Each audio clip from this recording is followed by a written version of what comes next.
Ladies and gentlemen, please welcome our moderator, Claudio Rosette.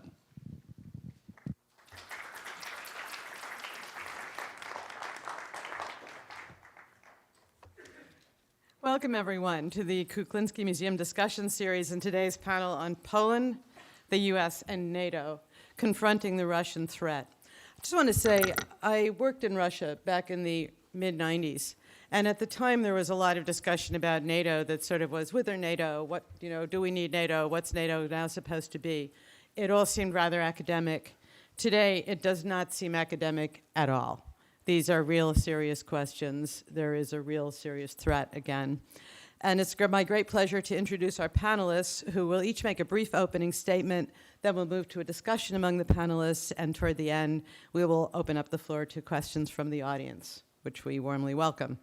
Our first panelist will be Minister Anna Maria Anders. She's a Polish senator and a minister in the Polish government, where she is plenipotentiary for international dialogue.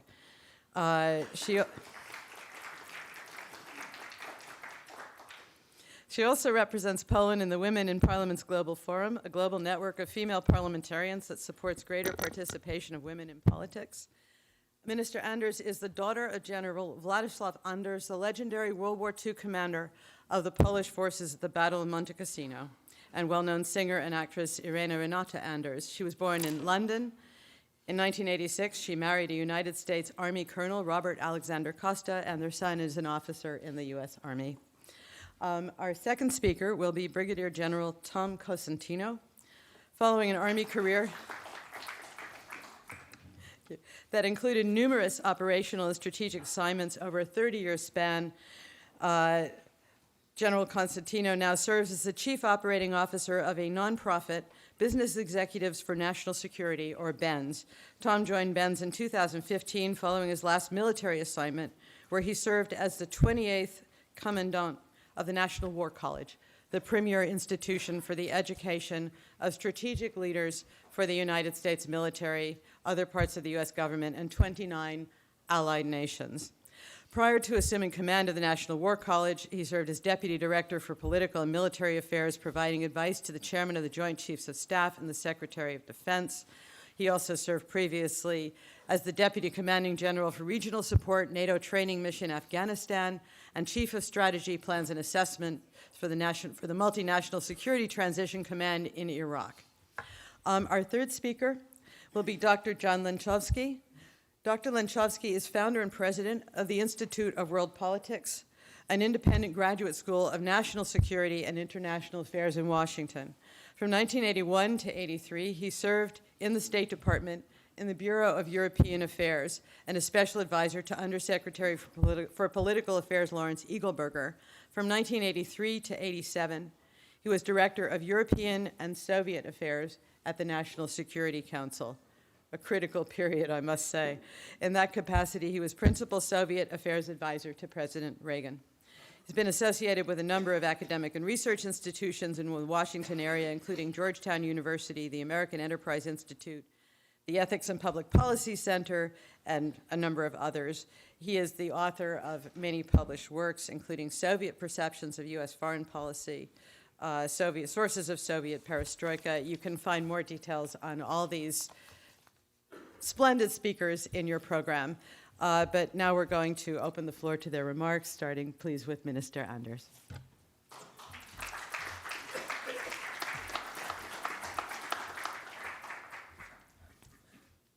Hello, everybody. Incredible week. We've been talking about NATO, I think, all week. 70th anniversary of NATO, and just a couple of weeks ago, we celebrated 20 years since Poland joined NATO. It is now arguably the largest and most successful alliance in history. The proof, I guess, is there has been no war in Europe for the last 70 years.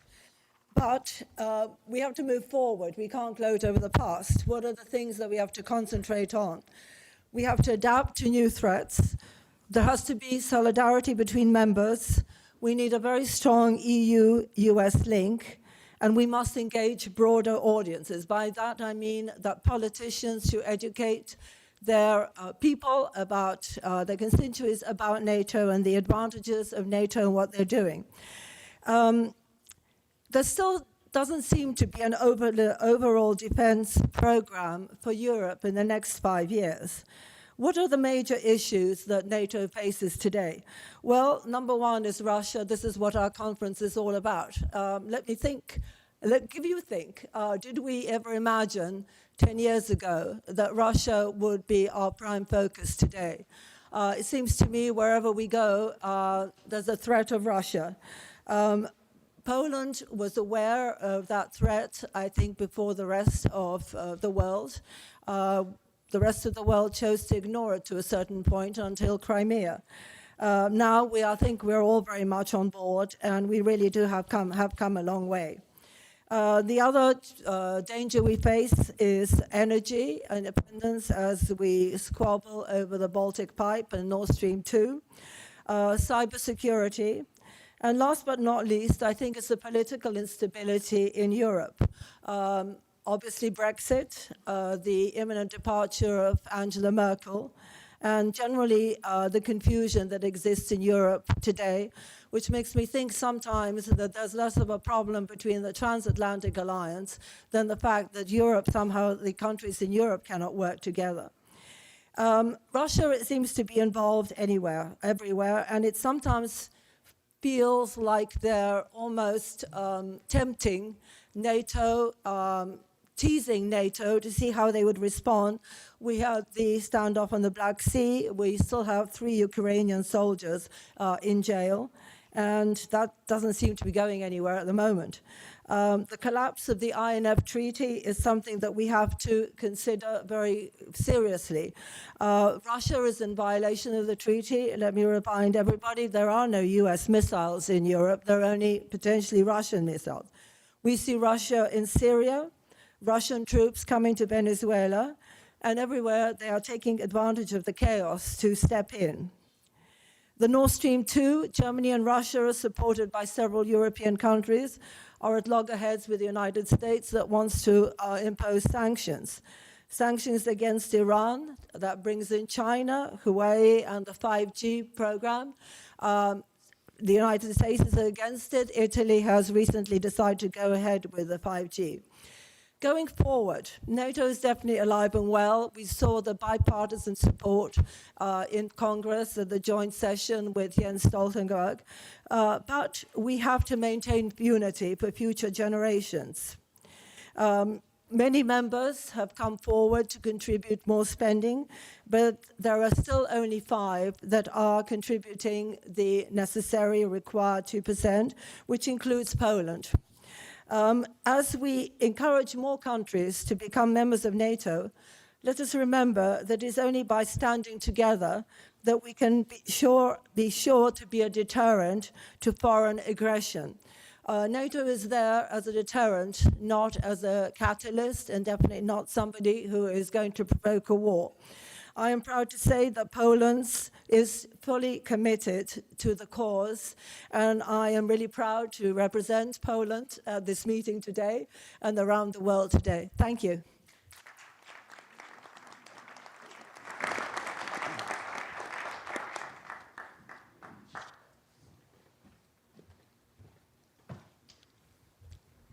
Claudia, Minister, Doctor, thank you. It's an honor to be with you today on the panel. I'm really happy to see that this is a very Catholic group. I knew that because the only people sitting in the front row were under duress because they came late. So don't worry, no baskets will be coming around at this event. And just to be clear, who's the GRU agent in the room? It's Cosentino with a C, not a K. And finally, I would say that if my remarks today are mundane, please blame John Lenczowski. He was my professor in grad school, and he had an opportunity to nip my career in the bud, and he missed it. Thank you for coming today. I think it's an important topic. And again, thanks to the Kuklinski Museum, General Kuklinski, a hero and a patriot, and a reminder to us all about the importance of dedication and love of country. I just have a couple of remarks since we have a few minutes to start, and it's really about what is NATO and maybe how NATO has kind of drifted a little bit from its intent. I was honored to be a general officer in NATO training mission Afghanistan, and I can tell you that the soldiers and Marines of NATO forces, all of them that participated, including Poland, were only the most high quality people, and they were great allies. And we worked together, and it's a testament to the military command and the alliance and the nations who participated that they've stuck with us through those missions in Afghanistan. But it does call into question why we had NATO in the first place. And I would just offer on the 70th anniversary of NATO, it's good to remember that NATO was not a partnership between the European Union and the United States.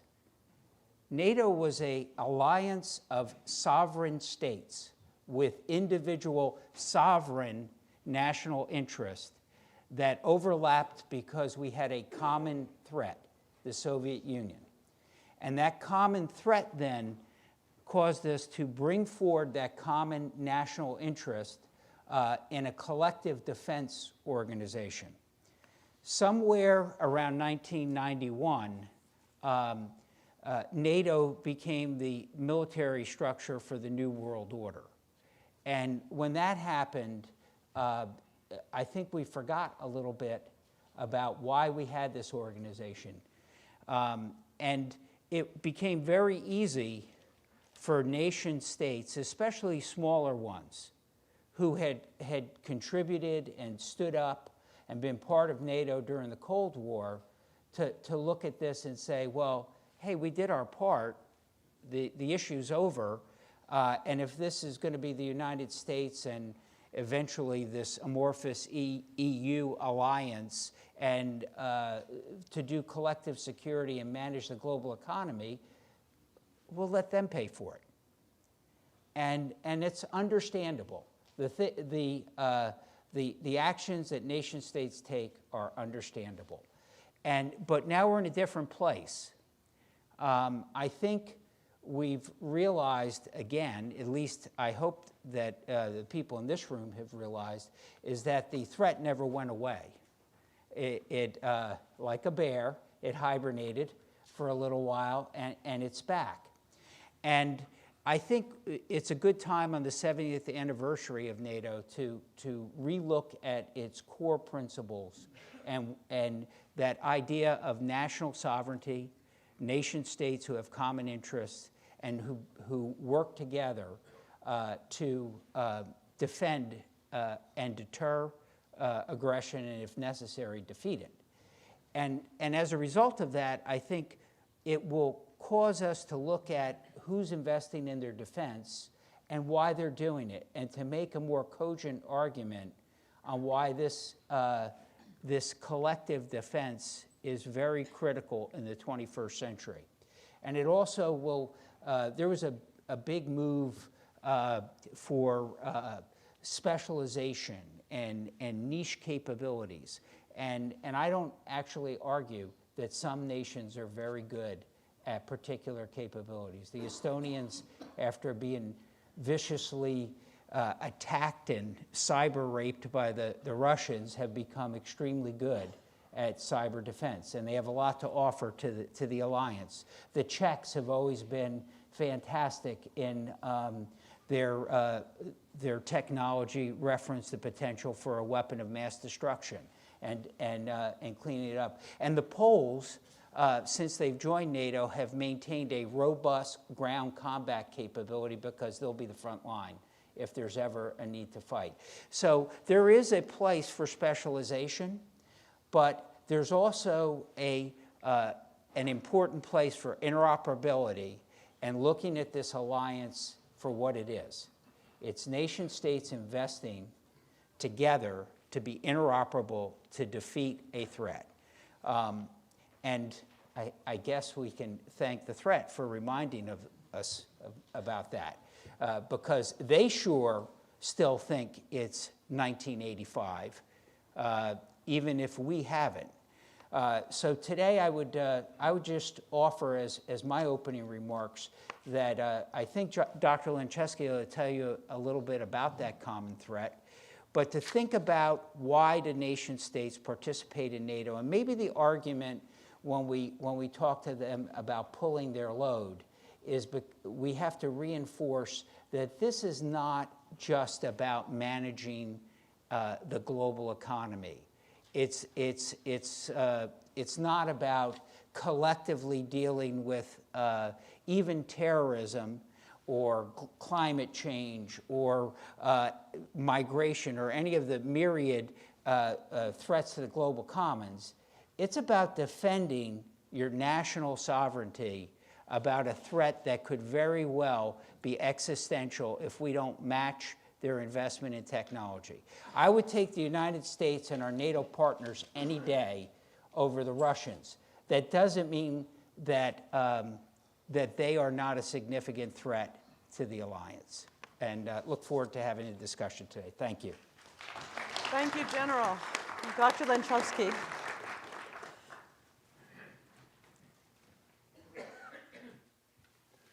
Good afternoon, ladies and gentlemen. It's a great pleasure to be here. I would like to thank the White House Writers Group, the Kuklinski Museum, the Polish National Foundation, and all others who've been responsible for putting this series together. I think it's a wonderful contribution.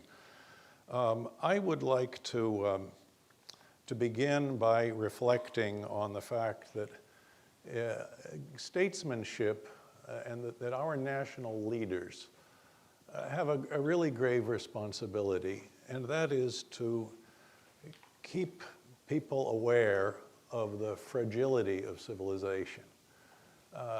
We've gone through the last century where so many things went so dreadfully wrong, where you had the rise of Nazism, fascism, communism, the metastasis of communism around the world, a phenomenon that killed more people, where communist regimes killed more of their own people than were killed by all of the wars of the 20th century. And unfortunately, we forget things. And Americans are a very ahistorical people. We don't understand history nearly as well as Europeans do. But it seems as though the Europeans seem to be forgetting history very much in the same way we Americans do. And one of the other problems that is associated with this lack of memory and failure to remember history is the fact that there's a lot of utopianism in international diplomacy. There are lots of people who are specialists in the field of international relations. Some who think, well, we just need a better international law, a few more treaties, a little bit more dialogue and mutual understanding, and we'll all live in peace together. Then there are some who think we can go and democratize other countries at the drop of a hat.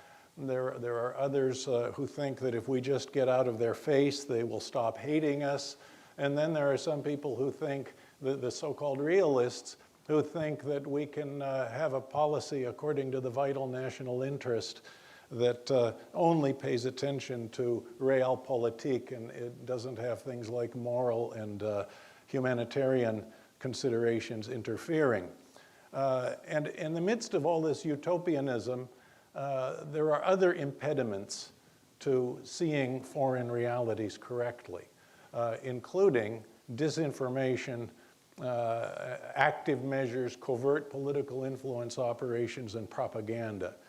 And right now, we are suffering from a combination of all of these things, because we are not really facing up to the fact that we in the West are really engaged in 3 Cold Wars, but we don't really realize what they all are. The Chinese which I consider to be the principal existential threat to the United States and the West, including Europe. But Europe has to wake up to this possibility, have been conducting a Cold War against the United States for a number of years. They have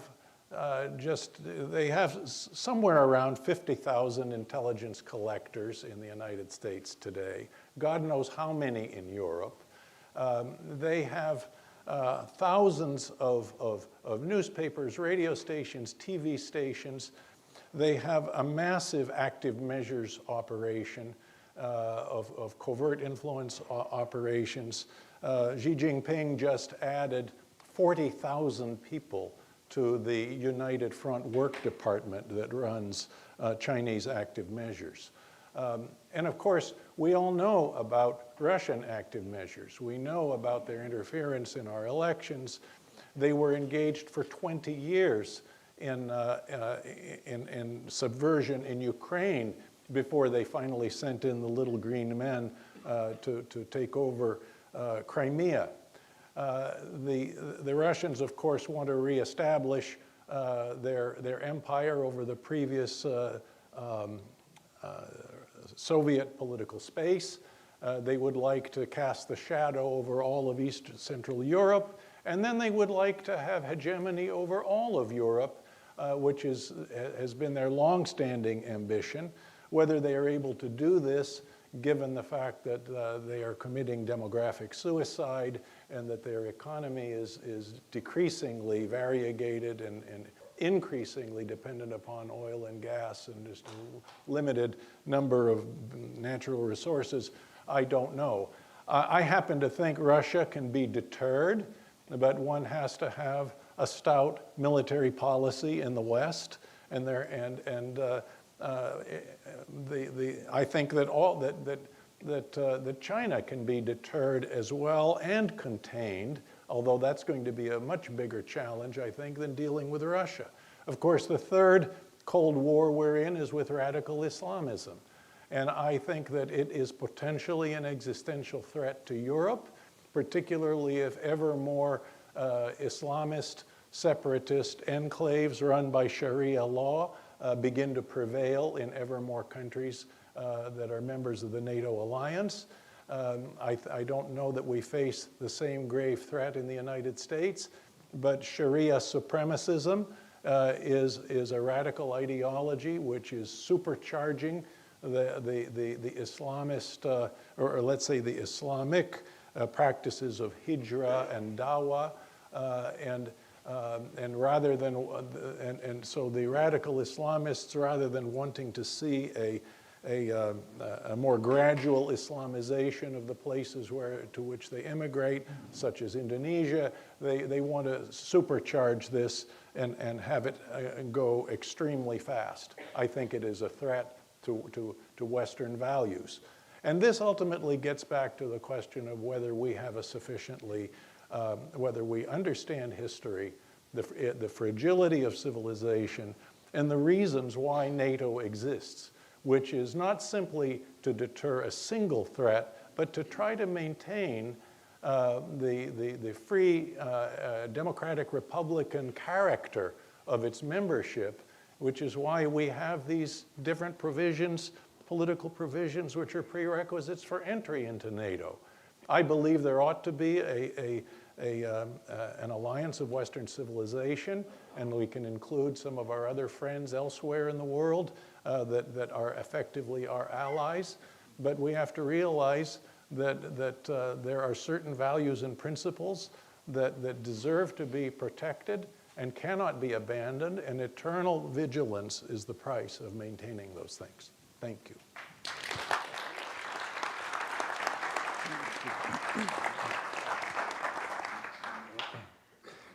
Thank you all very much. Maybe we could start with a question about the essence of sort of the questions about NATO here. Could I ask each of you to just talk briefly about why is this existentially important to the United States? I want to do the flip side and ask about the NATO members, but why does it matter to America? Well, I think as regards Poland, really I would say that Poland right now is the United States' strongest ally. The United States is at odds a little bit with the European Union, with a lot of the other European countries. And Poland has really stood up to, to what it's asked to. We have housing, I say housing, we have a rotational force of over 4,000 soldiers, NATO soldiers. We're looking possibly to have a permanent base, possibly, or if not a permanent base, some increase in troops. And I think that it's safe to say that the United States needs to have a solid partner in Europe. And I would say that Poland definitely provides that right now. Thank you. Well, so I'm probably Dr. Lenczowski's realist in the room, but I think that the history of conflict is nation states are at some point are going to balance their bandwagon, and I agree with the doctor on the three threats that he raised to our civilization, but also to our nation, and it's a lot easier to rally the morale of peoples if they are like-minded peoples, if they have democratic principles, and that's really the founding core principle of NATO. Like-minded principles coming together. And in this case, I think the fact that if we don't want partners to drift and come under the influence of our opponents, then embracing and leading alliance is still important to the United States. I'm going to alter the question a little bit for Dr. Lenczowski, and that is, at what moment, with an eye to why this might matter to the United States, at what moment did Russia reemerge as a serious threat? Was it ever, I mean, you mentioned the threat never really went away. When did it turn into something that is actually dangerous to us directly again? I believe that already in 1992, Russian national security doctrine contained such provisions as maintaining the right to protect Russian speakers wherever they may live if their rights are being violated by their host country. And even the very formulation of this doctrine was something contrary to international law, I should add. I think that the people in the power ministries in Russia were the ones who were basically the heirs of the KGB and the GRU, were the ones who formulated this. But I think Boris Yeltsin was realistic and enlightened enough to say, well, if the Ukrainians want to be part of Russia, they can certainly be, and if they don't want to be, why should we be forcing them to be part of this whole deal? And of course, they acceded to the independence of Ukraine after the referendum in that country. But I think that it was when Putin came into power and when Putin began to recognize that he had a legitimacy problem and that he had to restore Russian national greatness, he had to stanch the potential further breaking apart of the Russian Empire by launching the Second Chechen War. And of course, there is very serious evidence collected by independent Russian journalists of the FSB planting bombs in Russian apartment buildings and blaming it on the Chechens. And of course, every journalist in Russia that was following this story is now dead. And so I think that because of the corruption of the elections that Putin which he won, presented him with a serious illegitimacy problem. And I think that he has been working on trying to solve that through, not through any political, philosophical, democratic means or anything like that, but basically through restoration of Russian national greatness and the restoration of empire. Thank you. General Cosentino, could I ask you to give us an idea of how dangerous is Russia today? I mean, what are the, just in brief, the dimensions and the extent of the threat? How serious is it? Well, and let me go off of something that the doctor said in his opening remarks about, you know, the Russian challenges with demographics and weakness in their economy. I'd remind everybody that a focused nation, the Germans in 1943, beleaguered on all sides, were putting all their effort into high technology, and they came very close. If we had lost the race to an A-bomb to the Germans, I promise you they would have used it in war, and we could have very easily lost that war. The lesson of that is that even when you have the predominance of national power, economic, I would argue moral and social, if your opponent is focused their energy and their resources on leap-ahead technologies, and they have the will to seize the opportunity, especially if they're in duress, to try to change the name of the game, that's not a cornered, weak opponent. That's a very dangerous opponent. And the Russians are putting their money where it counts. It's hypersonic weapons, cyber, advanced capabilities. They are a robust threat.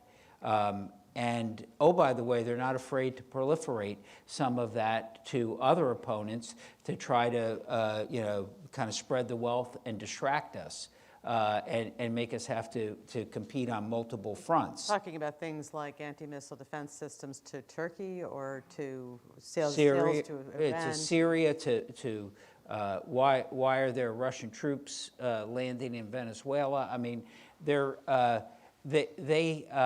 while they have a lot of, they have severe demographic and economic challenges exacerbated by their system and their unwillingness to kind of join a global community, they should not be underestimated, especially in their willingness to invest in weapons of war. Thank you. Minister Anders, Poland lives on the front lines of this for a long time. Yeah. So could I ask you, just thinking afield, why are Russian troops landing in Venezuela right now? Is this of concern, for instance, to Poland? I think it's a concern for me. I think the concern with Russia is the fact that, as I said in my opening statement, it seems to take advantage of confusion everywhere. You know, Venezuela is just the latest example. You know, they're in Syria. They take advantage of it. And I think, as I also said, I think 10 years ago, we didn't realize quite what a threat Russia was. I think Russia took advantage of the so-called Arab Spring at the time. And they thought, well, if we cannot agree, if the rest of the world cannot agree on a certain position, they step in. I see Venezuela definitely as a problem because they are supporting Maduro. The people are suffering. We have sort of a connection there with Cuba. And Venezuela is very much closer to the United States than Europe is. So problem with, when you look at NATO is how we're looking at European defense. And really, this is not a subject that is part of the sort of the NATO subject or the NATO interest. But I really think that you have to stretch beyond that. I mean, NATO has to get involved in, I guess, or the United States, the world has to get involved in order to prevent something awful happening there too. On that score, could I ask you all about the basic structure of NATO, and whoever wants to pick up on this? Is America profoundly different from the other members? Is it basically the linchpin, in effect, is NATO sort of, in some ways, a front for the United States? And, or in that context, what I want to ask you further is, what could the NATO members, the smaller members or members like the most threatened members, such as Poland, do to ensure that Americans would be willing to die for their defense, would actually uphold Article 5? I think show commitment by paying the required 2%. You know, it really, you know, it's very difficult I'm an American as well as a Polish citizen, you know, and as an American, I think, you know, it just doesn't seem to be fair that the United States is really, and I have a son in the U.S. Army. So I'm thinking, why should, you know, U.S. military die for a country that is not going to pay its fair share? So, you know, I'm actually surprised what I heard this week. You know, people have been criticizing President Trump for going on and on and on about this required 2%, but it has made a difference. And from what I heard, I can't remember exact figures, but there has been considerably more money spent, and I'm hoping that people are going to cough up. I think we call it skin in the game. But could I ask Dr. Lenczowski, what is it that European countries could do along with actually spending the 2% on defense that they've pledged? Are there other things that America should be asking, that their own leaders should be asking of their people? What is it that North Macedonia should be doing for us? Or for that matter, is there something else we should be asking of Poland?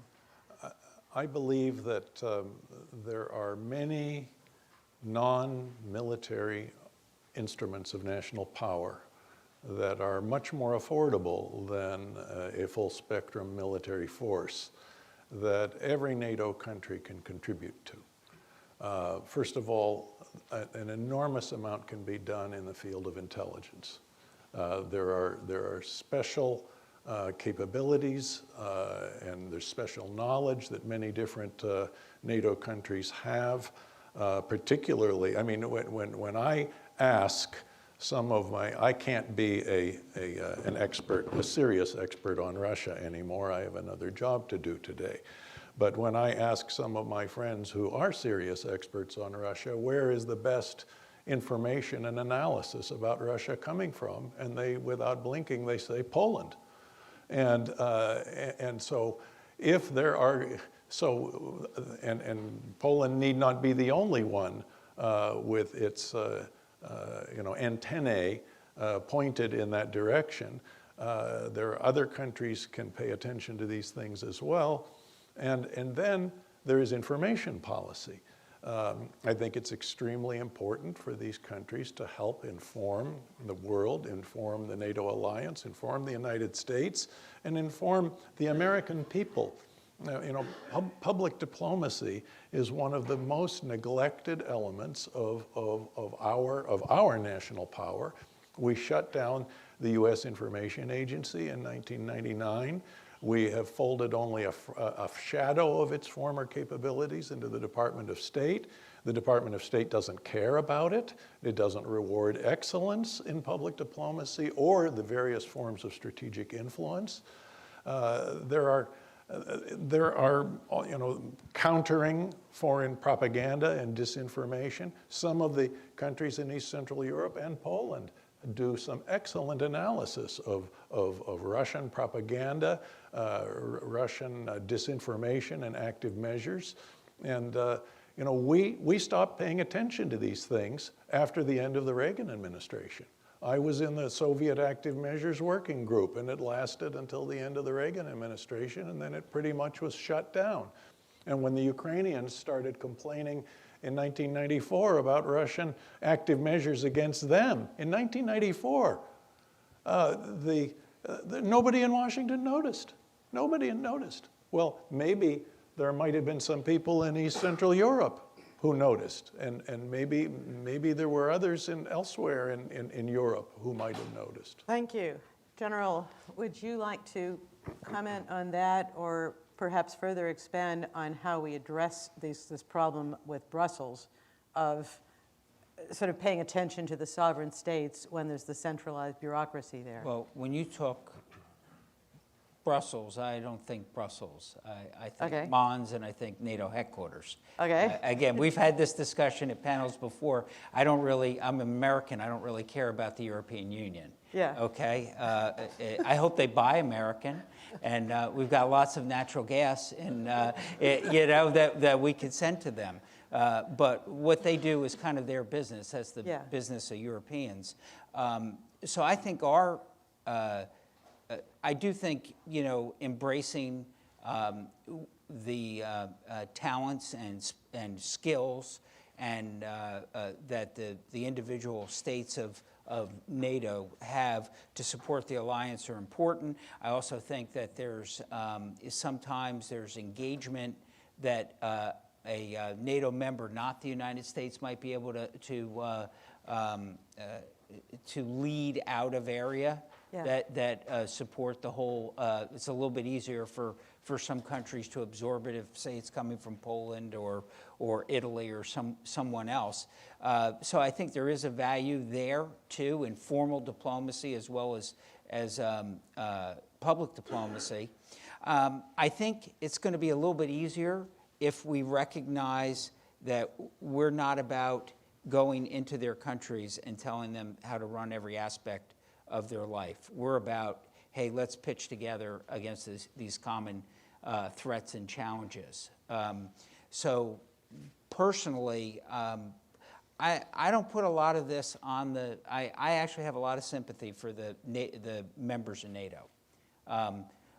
We, to some degree, are responsible for having to try to morph this organization into something it wasn't designed to be.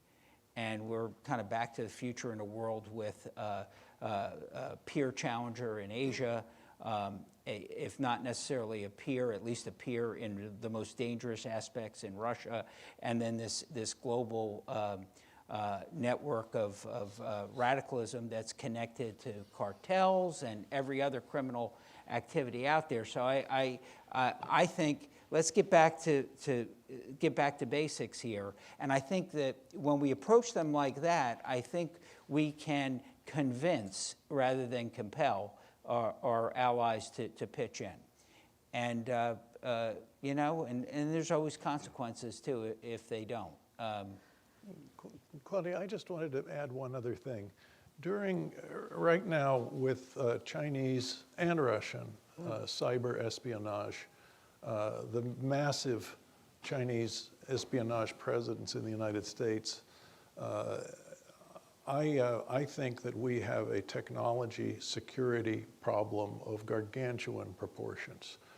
And during the Cold War, we had a multinational group of allies called COCOM, the Coordinating Committee on Multilateral Export Controls, which worked together to ensure that one of the countries within this group would not try to undercut the others by selling its products to the Soviet Union. Yeah. And today we have to restore that kind of a structure. It has to be alliance-wide. It has to include countries like Japan, South Korea, and others, which are also developing some of these technologies.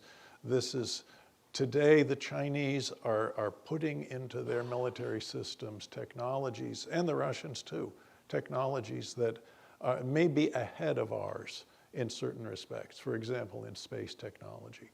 The Chinese are winning the race today in the militarization of space. And it is not an accident that the US Navy has restored education in celestial navigation in anticipation of the day that the Chinese take out our GPS system. Yeah, could I just chime in on one thing? I agree with Dr. Lenczowski on that. And where I would go further, when you start really bringing this down to brass tacks for countries whose economies are at stake, I think we need to be very clear to them on what's important and what's not important. Mm-hmm. How a country in Europe does business in general with China. I don't think every deal they do with China should drive us into, that they're part of the Belt and Road and they're going to be colonized.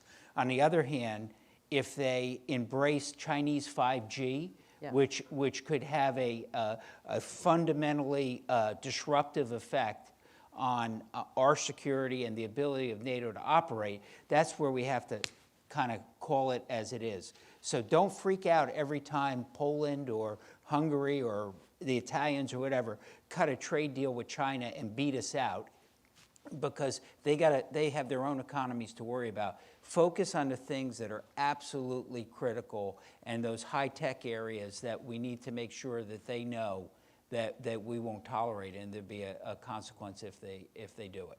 Thank you. Is actually exclusion from integrated decision-making. So let me speak now as somebody who does care about the Europeans, because I represent Poland. I think you have to understand the concept of European Union. It's not so easy to say, well, let's not bother with Italy because, Spain is not doing it or France is not doing it. This is the whole issue, is the fact that if Italy does it, why shouldn't somebody else do it?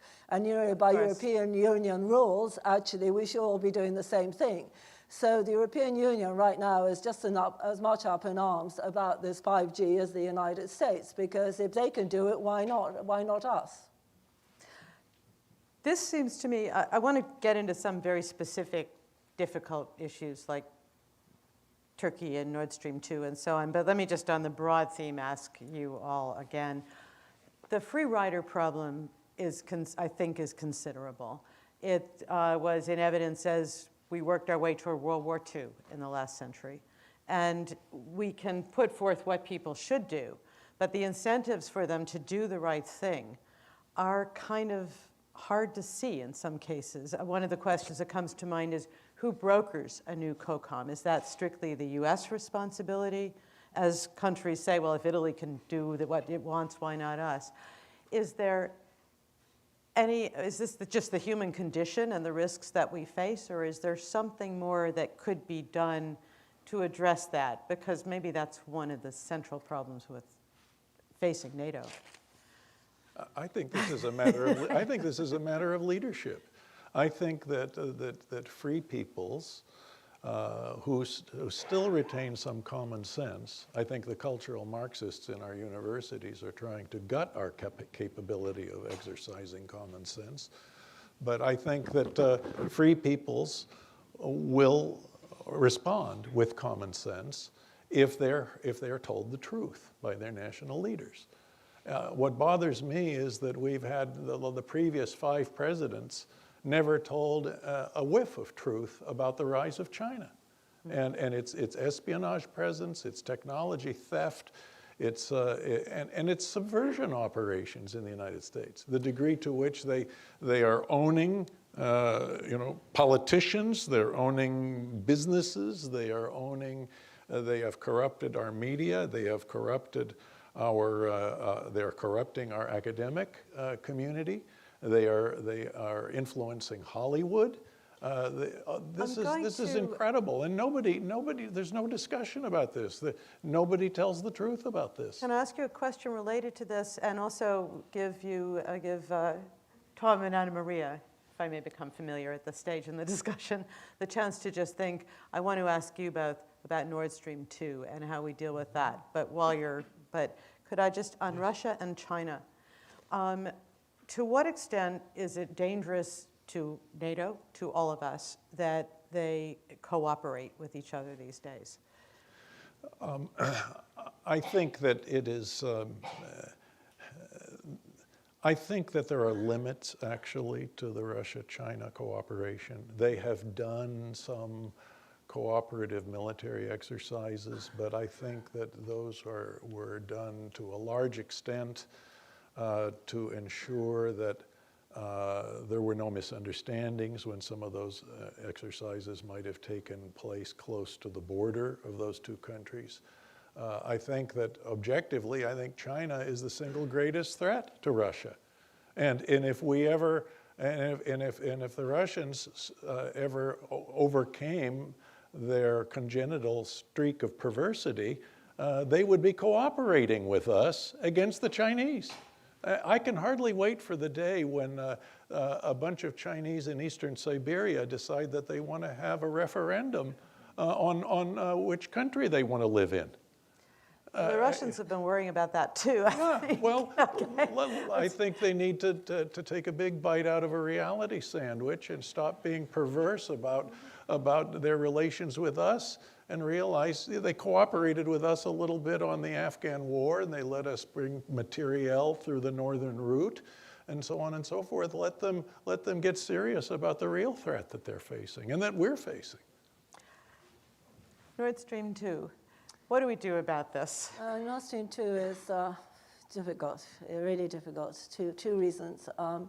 It has really divided Europe, because there are countries like Austria and, obviously Germany that are for it, and countries like the UK who are against it. So that's one problem, it's divided Europe. But I think for a Pole particularly, or anybody from Eastern Europe, to see any kind of joint venture between Germany and Russia is frightening, because you look back to 1939. But I think, actually the problem here is the energy security part of this thing. This way, Ukraine really loses out, because the pipe is not going to go through Ukraine, and Poland to a certain extent too. And I think the whole idea of not having Nord Stream 2 is the fact that we do not want to be dependent on Russia for energy. So that's why LNG came up as a great source of energy, the Baltic pipe, all these other things, as an alternative. I think with Nord Stream 2, the problem is that as we impose sanctions, nobody seems to pay any attention. Russia and Germany are going ahead with it, and France and Germany are also making some kind of a deal over territorial waters, and in the end, they're all happily chugging along, and before we know where we are, this thing is going to be completed, and we're going to have missed the boat. I think, if anything, it's that we can show some sort of solidarity on this, it may actually, produce some results. In the meantime, it's very, very dangerous. Tom, let me sharpen the question with no warning. Are Americans going to end up dying because of this? No, I mean, I think there's a little exaggeration in that question. I'm going to go back to the Nord Stream 2 question.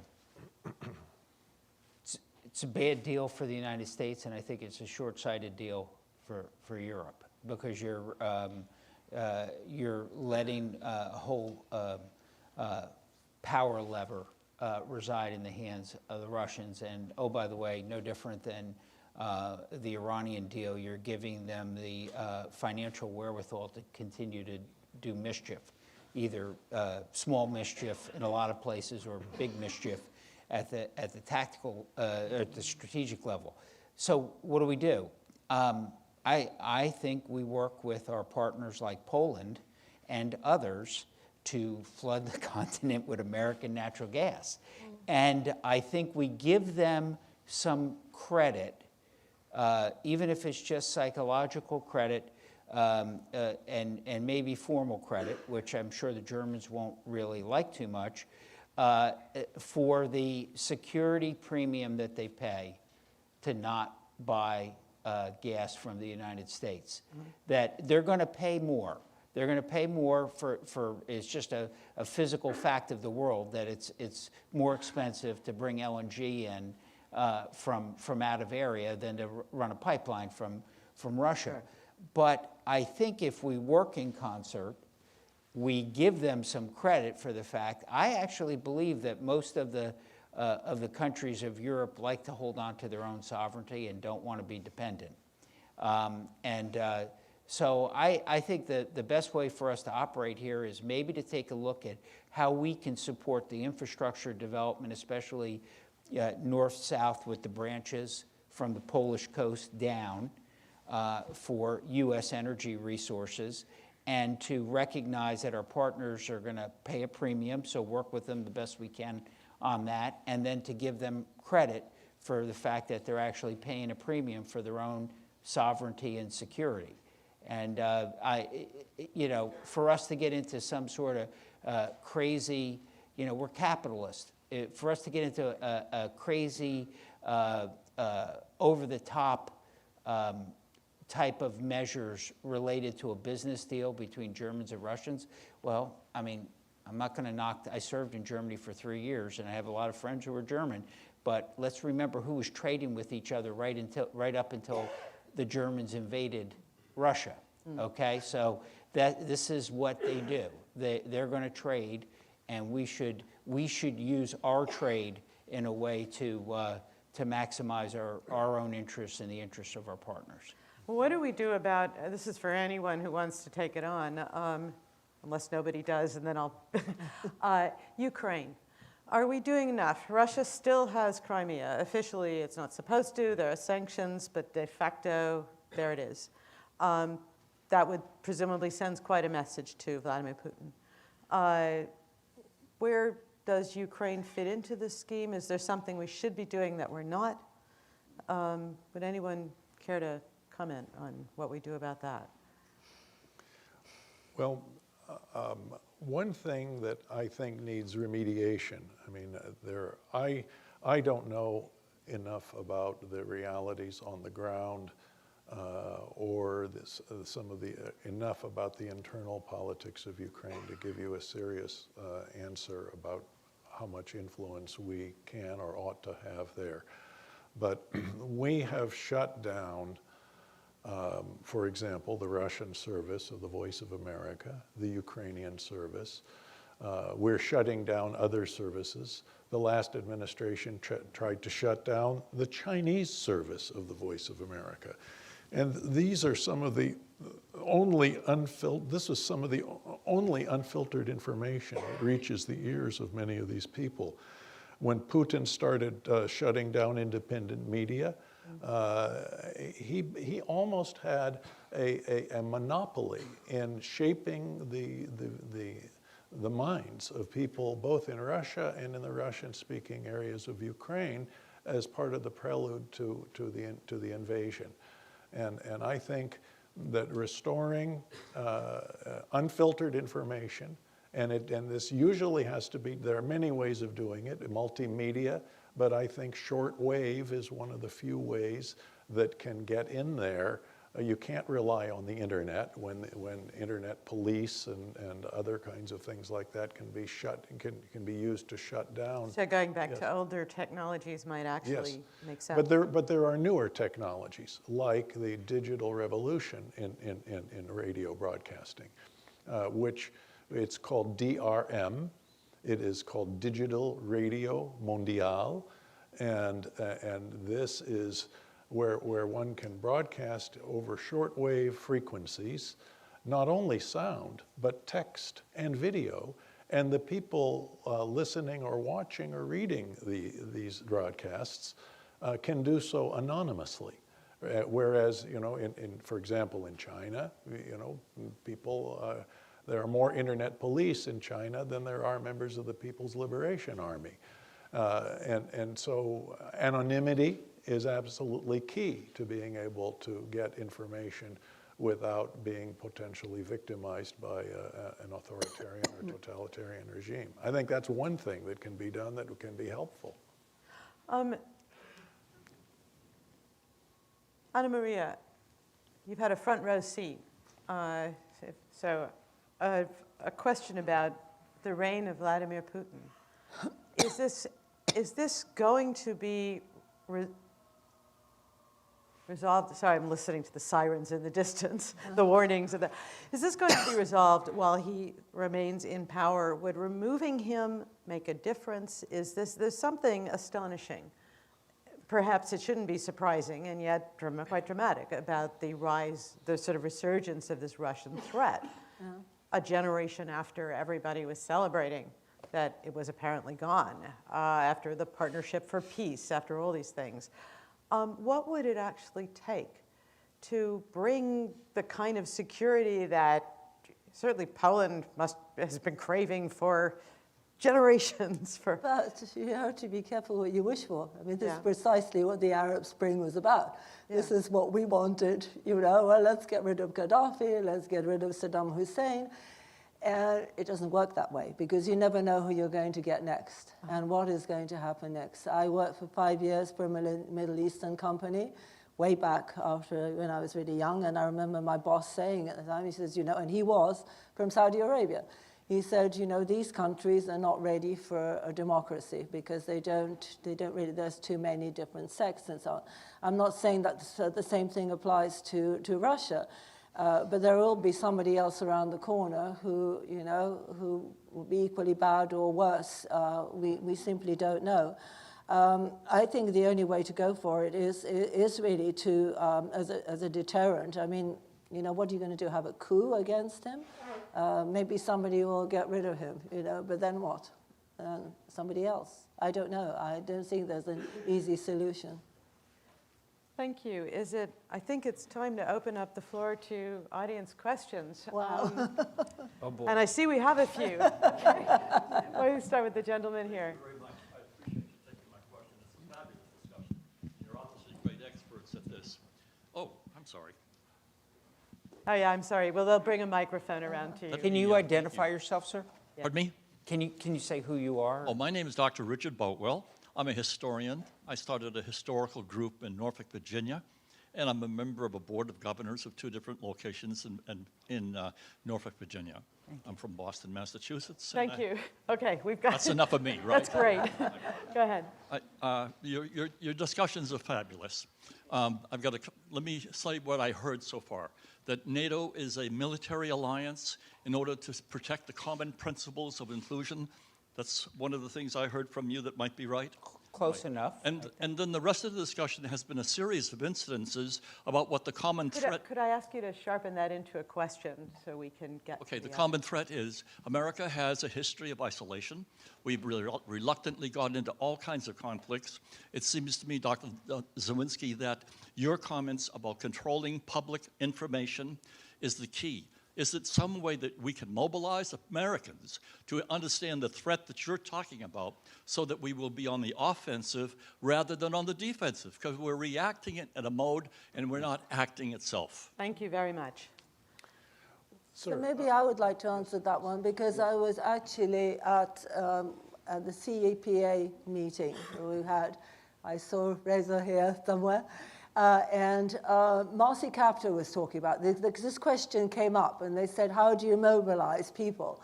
And she said precisely that. She says, you know, around the United States, there are so many different ethnicities. You've got to tell people what this is about. I personally think that there is an abysmal lack of knowledge anyway about history. My son was at Tufts University, so read history. There was nothing about World War II.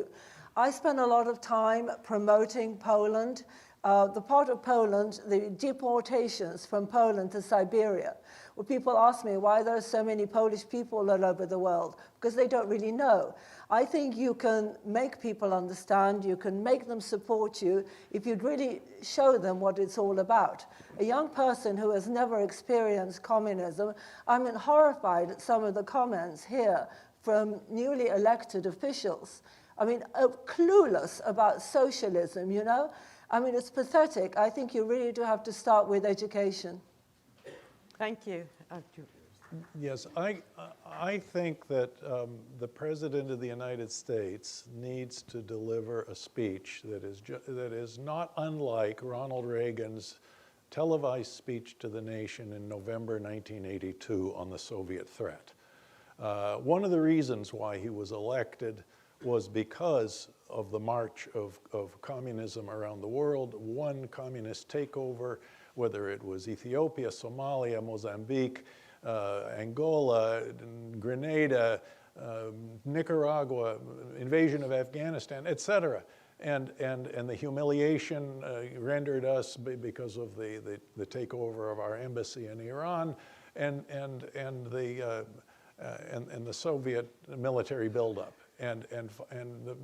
Even with all of that, the president still needed to persuade the Congress that we needed to have a serious military buildup, and so he had charts, He showed them with the bar graphs to the nation, and it was a very sobering exercise of leadership. I think that Vice President Pence did something like that at the Hudson Institute last October in what was described as an equivalent of Churchill's Westminster College, Fulton, Missouri Iron Curtain speech, although it didn't get the kind of national attention that a televised nationwide speech would give. But I think that kind of public information is absolutely necessary, and to tell people about what the nature of these regimes are. I mean, serious sinologists today are calling China the Third Reich with Chinese characteristics, okay? With the persecution of religious minorities, 1 million Uyghur Muslims thrown into the so-called re-education camps, brainwashing camps in Xinjiang province, the persecution of Christians, the persecution of Falun Gong, and the persecution of ordinary Chinese who dissent. You know, you're never going to have... So we should be hearing more We've of got to this hear the from- truth. The truth has to be Thank you. told, and our national leaders have to do it. And the Europeans could help. The Europeans could tell some truth too, and rather not just look at their navels, but pay attention to the entire world. Thank you. Okay, I'm going to take, are there any questions over here? I can't see you, so let me, okay, then how about right here? Thank you. This gentleman. And if you could just briefly let us know who you are. I'm Humphrey, intel analyst and a former diplomat. Any analyst who looks at Crimea realizes that if you had a real free election, except for the Tartars, they really would vote to join Russia. So you got to pick your battles. And let me propose 2 battles to pick and see what you think. I'm going to ask everyone, forgive me, to just frame this as a Shouldn't we question. have a dozen NATO ships conducting freedom of navigation operations in the Sea of Azov to prevent the Russian takeover of that? And shouldn't NATO have some sort of policing function to cover the wayward members like Italy signing on to Belt and Road, and particularly Turkey supporting Maduro, which is nuts? General, I think this is a question for you. Well, I'm not a, I think the whole Belt and Road question and policing NATO members, that's, in my view, that's the wrong way to do it. I think leading, convincing, showing the problem. I do believe that exercising NATO forces for freedom of movement in the global commons is absolutely critical. And even though I'm an Army guy, I believe that our investment in our Navy, which is our forward arm of public diplomacy, and letting people know that they can be assured that the United States is actually with them, has been woefully underfunded until the last 2 years. And I hope we continue to build that up so that we can exercise freedom of movement in the commons. Thank you. Anything over this, about way in the back, the gentleman there? Hi, my name is Tom Cavalier from American University. I was wondering, as you mentioned, that we were saying we're not speaking the truth. When did we stop speaking the truth? Anyone? I think we stopped speaking the truth when the Soviet system collapsed. We said, "Ding dong, the Wicked Witch is dead," and we went on a 10-year-long national siesta concerning matters of war and peace. And we enjoyed the peace dividend, and everybody in Europe has been having a good time for a very long time. And apparently there's no need for defense, and there's no such thing as enemies. And secure sea lines of communication somehow inhere in nature. And, this is all just a great big reverie. And, we had to have the Twin Towers come down before we got, a little dose of reality. But we haven't been telling the truth for a long time about these things. Can I just chime in too? Somewhere along the line, we decided that you can't speak to somebody and take deterrent actions against them at the same time. I mean, President Kennedy talked with Khrushchev at the same time that he was rushing forward the resources into American technology to close the missile gap and to build up our ability to deter the Soviet Union. The quote unquote that every politician likes to use, we can chew gum and walk at the same time. I like to think that we can do that, and I think you can talk the truth and still have dialogue and recognize that you got a threat. We're going to deal with the threat over here. When you want to talk to us, we're ready to engage with you. That doesn't mean that you have to appease them and send billions of dollars to an enemy or cancel the deployment of anti-missile systems to Europe because you're afraid of upsetting somebody, or in fact standing by and turning a blind eye to aggression because I think we can work with this guy. And unfortunately, every single president for the last 30 years really has done that to a degree, and I think it's time for that to come to an end. I think we've gone crazy about political correctness, generally. Everything, you know? Yeah. So I say what the general said, afraid to upset somebody. This is a huge problem. And I'm not talking militarily now, but I think definitely it goes broad stream everywhere, you know? It's just people are afraid to speak their minds because they're always going to upset somebody. Any quick suggestion on how we deal with that? I don't know. I think President Trump is probably is not particularly politically correct. It doesn't always get him where he wants to, but he probably isn't. He says what he thinks at that particular moment. Claudia, I just wanted to mention that we need greater professionalism in understanding how other countries conduct political warfare and psychological operations against us. And nobody studies this stuff unless they come to the Institute of World Politics, okay? That's the only place you can study this stuff. I mean, the Chinese, for example, have been engaged in what I call psychological anesthetization, which is akin to intellectual disarmament, which then produces physical disarmament. And unless you know how other countries do this kind of stuff to us, there aren't going to be any voices on the staffs of presidents and secretaries of state, senators, and so on and so forth, who can say, no, look, they're doing this to us. We need to overcome that. And perhaps we need to develop some capacities to conduct political, ideological, and psychological warfare against some of these people. They conduct Cold War operations against us. Why can't we reciprocate? What's wrong with strategic reciprocity? What's wrong with it? Let's see. Yes, ma'am.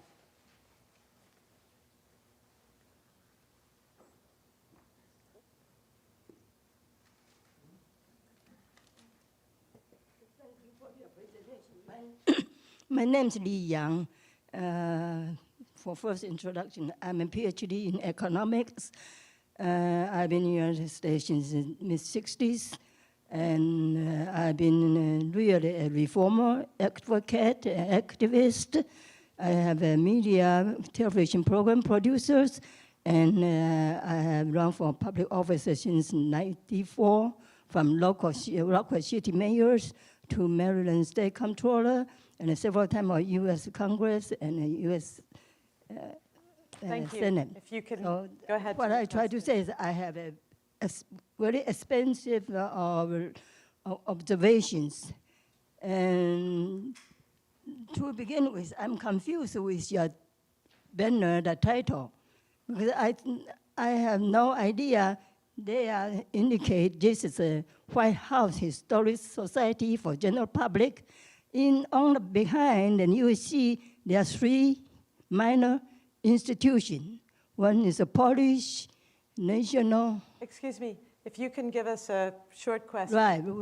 The short question is, how are we going to have people to tell the truth through the education? The problems, our education is a failure. They don't develop people's integrity or accountability from Institute of War Affairs and National Academy of Science. They are all failing, and they don't speak the truth. All they want is diverse the general public or individuals or private sectors or from federal government. Try to say, we must speak the truth with a good education, not with propaganda. Thank you. If I may, I think we've just been addressing this. If anyone would like to add something. I'm just further, going to say, in that case, let's see the victims of communism here behind me, okay? Great institution. They are informing people about communism. There is a plan to build a museum here in Washington, D.C., informing the world about communism. This is the only way. You need monuments, you need museums, you need professors, you need people to talk about it. That's the only way that you can do it. And of course there is the negative propaganda about everything. But as I said before, you're absolutely right. You have to speak the truth, but you need the people to speak the truth. You need to get the interest of the people to speak up, not only about Russia. We have other countries in the world, we have Cuba. We have other countries in the world where there's still communist rule. So you just have to speak up. Thank you. The gentleman in the back row there.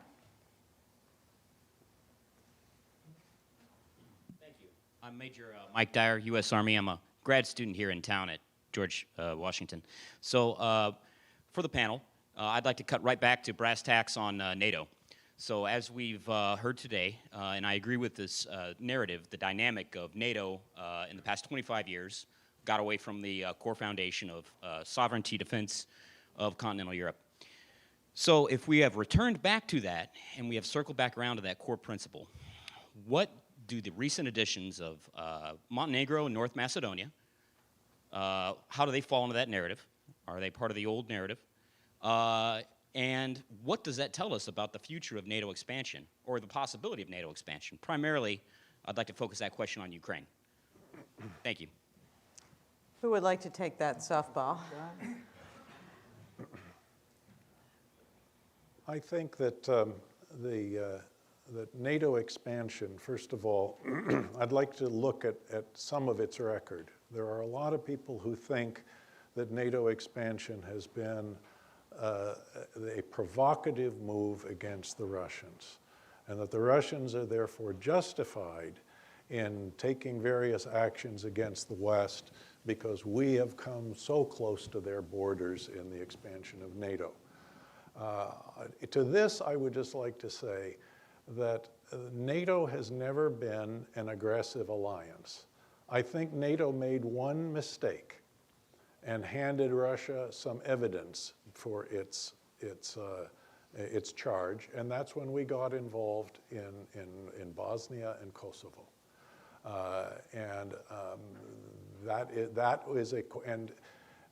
That is a matter of prudential judgment. The reason we got involved in there was to prevent those conflicts from metastasizing into a much larger regional war that could have gone as far as involving Turkey. And so I think that there was a preventive war element to that intervention. But I will concede that the Russians have a point when they look, because NATO got involved without being attacked, okay? So there's a point to that. But we gave Russia an open door to joining NATO themselves. And we set up the entire Partnership for Peace arrangement, which was first, where first the East Central European countries joined, and we gave Russia the capacity, the capability of being part of this, where they had observers in NATO and at the North Atlantic Council. And And I believe that if they had wanted to, they could have joined in on this alliance in the interest of defending our larger, so to speak, Western civilization, insofar as Russia still considers itself at all part of the West, against radical Islamism and China. But the Russians decided not to do this. And so, you know, each of the members of NATO are sovereign countries, and they ought to be able to make their own decision as to whether, you know, if they want to join such an alliance and undertake the obligations of doing so. I think that that NATO has been an incredibly good investment for the West. Remember how many minority groups of each of the different countries in East Central Europe live outside the borders of those countries. Hungarians living in Romania, for example, and et cetera, et cetera. There are irredentist claims that each one of these nations could make against their neighbors. There are Poles living in Lithuania. There are Poles living in Ukraine. There have been wars, there have been skirmishes in the past over places like Teschen. We put a stop to all of that with the expansion of NATO. And basically the message was, you become a good citizen. Forget about your irredentist claims. Forget about all of your old territorial claims. And be a good citizen, mind your own business, build a shining city on the hill, and you can be part of our deal. And those countries behaved that way, have been good citizens, and there has been peace in Europe as a result of that, and there has been good commerce, and there's been economic development, and I think it's been a great investment. And if the Russians don't want to be part of this, that's their problem. I think that's a brilliant note on which to end this discussion. I'm sorry we've reached the end of our time and have to wrap up, but thank you so much for coming today. Thank you for a wonderful audience and wonderful panel.